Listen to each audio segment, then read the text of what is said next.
Huwag po ninyong babaguhin ang requisite ng batas, Mr. Secretary. I thought nung dumating ka dito, nagkaintindihan na tayo eh. Pwede ba yung ganito? I respect your opinion, sir. But It is not my opinion, it is in the law, Mr. Secretary. Yes, sir. Yes, sir. But I am operating... The arbiter Sir, is can I the speak, law. sir? May I speak, sir? But I respect your opinion, sir, and we will carry out our job as we deem fit, as we see. Mr. Chair, I said that the I am country not needs. expressing an opinion here. I am articulating the provision of law. You do not change the provision of law, Mr. Secretary. You may be disbarred from doing this. Wala ho tayong pakialam sa batas na yan. Sometimes, you have to bend the law to be able to please the people. Mas mataas po ang taong bayan sa batas. Am I right, Secretary Remulla? Yes, sir. Siyempre, yes sir. Dahil kung meron tayong law breaker, meron tayong law bender, di meron din po tayong airbender niyan. Yan po yung lumulutang sa area ng utak. Kaya posibleng mag-martial law tayo pag ganito po kagulo ang ating bansa.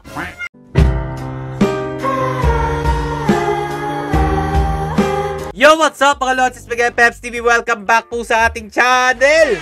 Eto na mga Lodi, nakikita na po talaga ang kulay nitong mga taong ito. Kung ano po ba talaga ang gusto nilang mangyari sa ating bansa. Biruin nyo ha, sila po yung tagagawa ng batas, pero sila rin po pala ang di susunod dito.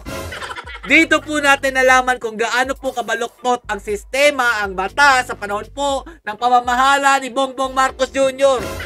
Ito nga po ang patunay, si Remulla at saka si Senator Tulfo. Grabe na to mga Lodi. Nakakahiya na tong bansang to pag ganito yung ating mga namumuno. Buti na lang nandito po si Senator Marcoleta, nakatangi-tangi pong nagtutuwid ng baluktot na mga batas na pinatutupad nito ni Boying Remulla. Pakinggan po natin mga idol para magkaroon kayo ng idea. Mr. Secretary, a couple of days ago, in the last hearing when you were here, we somehow settled the issue that restitution is not a requisite for an applicant to the WPP. Is that correct? It's not in the law, but sa akin ko kasi, hindi lang po batas na nagdidictate dito. It's also what is morally right, what is expected of us. Yan po kasi, kahit hindi nilagay sa batas, mga given po yan sa ating lipunan. Kahit hindi nilagay sa batas, mga given po yan sa ating lipunan. Ito po yung nakakapagtaka dyan mga Lodi. Itong si Alcantara, nandun na po yata sa panig nito nila Boying Remulla. Dahil siya po talaga ang ginigiit ni Bryce Hernandez at naiipit po siya dito na meron naman talaga sigurong kinalaman sa mga flood control na maanomalya dyan. Ang tanong, kanino na naman to papunta ang investigasyon na 2022 up to now ang nangyaring flood control anomalies, yung mga ghost projects? Alam nyo na yan mga Lodi. Basta si Boying Remulla ang nandyan po sa inyong harapan, patpunta na po yan sa mga Duterte. Tuloy natin. What do you mean by that, Mr. Secretary? Kasi wala nga sa batas yung ano. Wala nga sa batas. Yung Then, requirements ano ilalagay mo sa batas? for admission to the witness protection. Ang restitution is not part of it. Yes, it is not. Oh, pero hindi mo nangangahulugan na hindi namin pwede i-layout yan depending on the case. Mr. Secretary, I am still in the stage where a particular applicant wishes to apply under that program. And there is a process. In the process, restitution is not one of the requisites. That correct? Opo, pero if it's in terms of this Teka case muna. being a financial crime, sir, this is a crime against the Mr. Secretary. financial status of the Filipino people, of the Philippine Republic. I think that it's just right. Mr. that we ask. Secretary, are you amending the provision of No, the law? sir. No, sir. But that is how we run the witness protection program. Ayan ha. Ganyan daw po nila, pinapatakbo kung sino po ang pwede nilang pahintulutan dyan po sa witness program na yan. Kasi mga Lodi, para sa inyong pagkakaalam, ito po, si Bryce Hernandez, ang mas pinapanigan nila na pumasok po doon sa witness protection program. Imbis na doon sa mga diskaya. Na alam naman natin mga Lodi na si Bryce Hernandez kabatchmate po niya ito si Ridon. Gusto nila hindi ipasa si Diskaya as witness mga idol. Mas pabor po sila dito po kay Bryce Hernandez. Halatang halata. Tapos ngayon, yung dinidiin po ni Bryce Hernandez na ito po si Alcantara, parang bumaliktad po mga Lodi. Kumbaga may inamin po siya na mga sangkot doon sa maanomalyang flood control projects na yan mga idol. Ay, nako po. As a lawyer, Mr. Secretary, may I ask you, in a criminal prosecution, the civil liability is impliedly instituted. Is that correct? Of course. Kaya nga, hindi naman nangangahulugan kung sakasakali na natapos na yung criminal prosecution. Kapag ka nakita na mayroong criminal liability yung tao, because it is impliedly implied, doon lang magkakaroon ng restitution. It will come after. Paano mo sasabihin na magre-restitute ang isang tao? Meron na bang findings kung magkano i-restitute on how it can be restituted? Nag-a-apply pa lang eh. Huwag po ninyong babaguhin ang requisite ng batas, Mr. Secretary. I thought nung dumating ka dito, nagkaintindihan na tayo eh. Kaya nabablar ang proceedings natin eh. Kaya nga kinote ni, siguro, ang chairman kanina gusto kong ituloy ito, sinabi niya, nagpa-interview siya, na goodwill and sincerity should be done para i-test. Pwede ba yung ganito? I respect your opinion, sir. But It that's is not how, my opinion, it is in the law, Mr. Secretary. Yes, sir. Yes, sir. But I am At operating... the arbiter Sir, is can I the speak, law. sir? May I speak, sir? Yes, you I'm are operating from the Senator Marcoleta, from the kindly allow vantage the point of the resource reason behind the law, sir. Oh, ito, si Ping Lacson. Kindly allow the resource person to speak daw. Halatang halata, mga Lodi. What is the reason behind the law? So that we can get justice, and justice can only be attained if there is restitution. So that is the principle behind all of these things that we are talking about now. Mr. Secretary, restitution will come after. It cannot be. So it can come before or after, sir. Oh! Before, after na daw, mga Lodi. Pero hindi po yung nakasulat sa batas, ha? Sila po yung nagpapatupad ng batas na yan. It can come before or You after. cite the law that it come before. Wala nga po sa batas eh. Sir, Huwag po ninyong babaguhin ang batas, we Mr. Secretary. are operating on a unique set of facts. All of these matters are being evaluated because the gravity of this financial crime cannot be underestimated. And that the more assets that we're able to preserve at the outset, the better for our country, sir. Mr. Secretary, I'm very sorry for such a reasoning like that. Woo! Alam mo, nakikinig I'm very ang sorry, sir. buong bansa. Also, sir, I'm very sorry too if you do not agree with me. But I respect your opinion, sir, and we will carry out our job as we deem fit, as we see. Mr. Chair, I said that the I country am not needs. expressing an opinion here. I am articulating the provision of law. You do not change the provision of law, Mr. Secretary. You may be disbarred from doing this. Then it's your opinion, sir. It's your option, sir. Sinabi ko na nga hindi ko opinion dito. I am articulating Then it's your option, the sir. It provision of is law. what you wish to happen. That you may proceed Ikaw ang with what you nagbibigay wish. ng opinion, nilalagay mo yung restitution to test the goodwill of a possible applicant. It is not in the law. Unless you are able to point out the provision of law that it come before. Hindi ganun eh. Sabi mo na nga, and we admitted, impliedly instituted ang civil liability, but this will come eventually after the court has pronounced kung magkano ang ibabalik niya kung meron man. Not before. Wala na, mga Lodi. Yung, kumbaga, gusto nila laging pabor sa kanila ang nangyayari dito po sa mga investigasyon. Kaya po, binabaliktad po nila kung ano po yung nakasaad sa batas. Yun po yung gustong ipahiwatig ni Senator Marcoleta. Wala po dun sa batas ang pinagsasabi po nito ni Sec Remulla. Tapos, ang rason niya, mga Lodi, unique daw po itong ano na to. Kaya daw po kailangan ng unique na solusyon. Parang ganun yung pagkakaano ko, mga Lodi, ha. Sana naman po, maalala nyo rin po itong sinabi ni former Senator o late Senator Miriam Defensor Santiago. Lalo ka na, Remulla. We made that law. Now are we going to break that law? Lawmakers cannot be lawbreakers.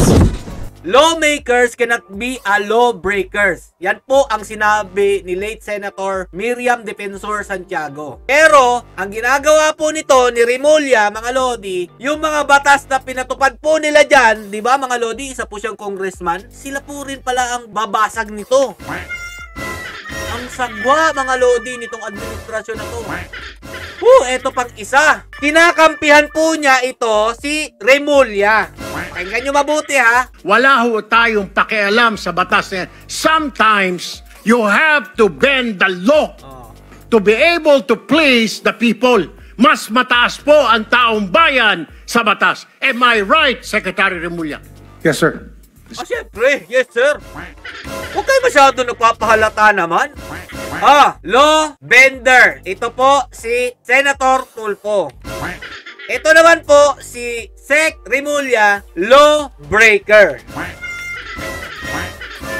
Anak na tinapay, no? Grabe tong administrasyon na to. At dito nga mga Lodi, no? Tinalo pa po si Senator Tulfo o Erwin Tulfo nito po ni Senator Robin Padilla. Na di ba sinasabi nyo, walang alam to si Senator Robin Padilla. Pero dito, malalaman nyo po kung sino talaga ang may tunay na utak sa wala. Dahil po sa pinagagawa nila dyan sa Senado, tumakbong senador, tapos sila rin pala ang babasag na mga batas na sila rin po ang gumawa. Yan pala ang pakay nila dyan, kaya tumakbo. Dapat hindi na lang naging senador to kung babasagin niya rin yung mga law na ginawa po nila dyan. Grabe naman talaga to. Pakinggan nyo mabuti, ha. There's no such thing. And alam ko pong meron tayong process, we have procedures. But my only point is, Mr. President, whether I'm right or wrong, I stand to the wishes of the public, of the Filipino people. Ibalik ang perang ninakaw sa kanila. Period, Mr. President. Thank you, Mr. President. Ganun-ganun lang. Ibalik ang pera na ninakaw. Tapos quits na. Ganun ba yun? Wala nang makukulong. Ganun. Balik lang. Okay na. Pero dito mga Lodi, ipapakita ko po sa inyo. Di ba may pinag-aralan po ito si Senator Erwin Tulfo. Tapos sinasabi po ng iba dyan, wala daw pong alam ito. Si Senator Robin Padilla. Ngayon, ipagkumpara nyo ang utak ni Senator Robin Padilla at utak ni Senator Erwin Tulfo at utak po ni Sec Remulla. Ito pagkumpara nyo po mga idol.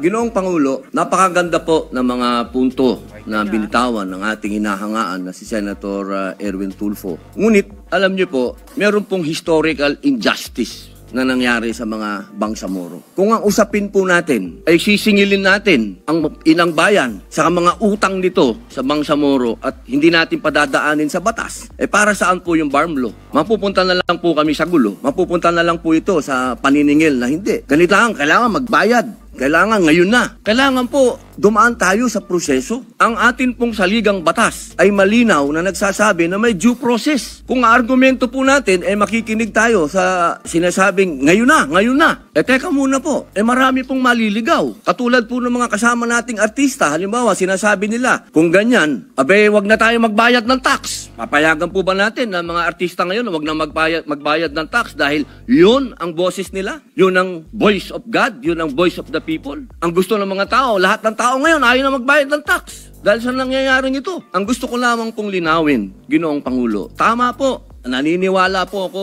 na ang tao'y galit na. Dapat lang po silang magalit. Marami nang talagang ghost project. Ang dami na pong nangyayaring ito. Pero sana po, intindihin po natin din yung mga kababayan natin sa malalayong lugar na humahanap ng hustisya. Madami pong mga kababayan natin, katulad ng mga katutubo, na humihingi din po ng hustisya yan. Pero dinadaan po natin sa batas. Ang pagnanakaw sa kanilang mga lupain. Ang pagnanakaw sa mga mineral resources nila. Pero lagi natin sinasabi, may batas tayong dapat sundin. Paano kung isang araw gusto din nilang ng anarchy? Gusto din nilang magkagulo? Gusto din nilang lumusob sa Malacanang, pumunta ng Mindiola? Yun po yung mga bagay po na dapat po natin ding isipin. Ako po'y hindi kontra kahit kanino dito. Ako po'y #1 supporter ng lahat nandito. Pero pagdating po sa usapin na tayo'y magkakaroon na naman ng pag-aaklas. 20 taon na po ako sa Mindanao. Alam po yan ng kapatid ko na si Senator Mig Subiri na umiikot dyan sa mga liblib na lugar para kumbinsin ng mga taong sumunod tayo sa batas. Yun lamang po, mga senador tayo. Gumagawa tayo ng batas. Ang batas kailangan sundin natin tayo mismo. Yun lamang po. Wala naman akong gustong sabihin kundi yun lang. Maraming salamat po.